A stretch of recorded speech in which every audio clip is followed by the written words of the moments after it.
The independent review into the Scottish Cup quarter-final between Celtic and Rangers is finally out, and after months of debate it makes for very interesting reading.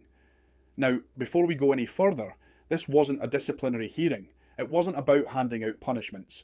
It was an independent review into what went wrong on the day and what needs to change to stop it happening again. But when you read the report, one thing becomes pretty obvious. The game was played at Ibrox. Rangers were the host club. The responsibility for the stadium operation, stewarding and security arrangements rested primarily with the home club and the agencies responsible for delivering the matchday safety plan. The review identifies failures in planning, communication, crowd management and the response once supporters entered the pitch.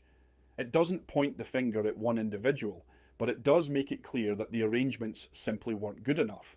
That's important because, for months, many people tried to present the events as if both clubs carried exactly the same responsibility. But that's not really how football works. If you're hosting one of the biggest fixtures in Scottish football, especially one with the intensity of Celtic against Rangers, your security operation has to be capable of dealing with the occasion.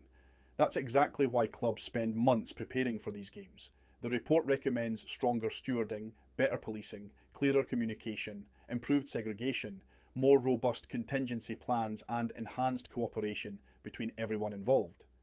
Why? Because the existing arrangements failed. The review doesn't say Celtic supporters were blameless. It acknowledges that supporters from both clubs entered the pitch after the match, and nobody should be invading the playing surface. But there's a difference between individual supporter behaviour and the wider question of whether the stadium security plan was fit for purpose. That's the issue this review was set up to examine. If your crowd management breaks down, your barriers fail, supporters can reach the pitch and the response isn't quick enough, then lessons have to be learned by those responsible for organising the event. Remember, this all happened at Ibrox, not Celtic Park. If the exact same security failures had happened during a Glasgow Derby match at Celtic Park, there is no doubt Celtic would have been facing exactly the same questions about stewarding, planning and matchday operations. The report is about improving safety, not scoring points, and that's the right approach. Scottish football cannot afford scenes like this becoming normal.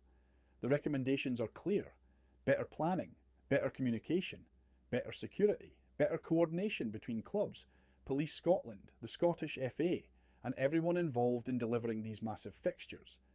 Ultimately, the independent review concludes that improvements are needed because the systems in place on the day were not sufficient.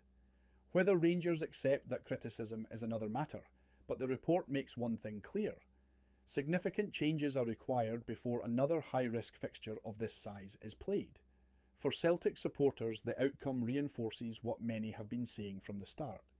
When you're the home club, hosting one of the biggest matches in the country, there is a huge responsibility to make sure your stadium is secure. According to the independent review, there is plenty that needs to improve before the next derby.